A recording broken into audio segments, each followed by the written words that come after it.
Ky vend në fshatin Gusk është ndër më të frekuentuarit, sidomos gjatë ditëve me temperatura të larta dhe në veçanti gjatë stinës së verës, kur shumë banorë të Gjakovës zgjedhin lumin erenik për të freskuar dhe për të kaluar kohë pranë natyrës.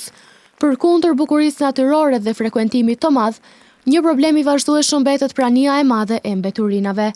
Në çdo stinë të vitit, përgjatë shtratit të lumit dhe në skajet e tij, mund të vërehen mbeturina të ndryshme, të cilat prishin pamjen dhe dëmtojnë ambientin. Gjendja rëndohet edhe më shumë pas rreshjeve dhe vërshimeve, kur mbeturinat shpërndahen përgjatë gjithë zonës dhe mbeten të grumbulluara në pjesë të ndryshme të lumit. Po ashtu, edhe në urën e Guskës, mund të shihen mbeturina të shumta të mbetura dhe të varura në strukturën e saj, duke krijuar një pamje të pakëndshme dhe duke reflektuar mungesën e kujdesit ndaj këtij ambienti.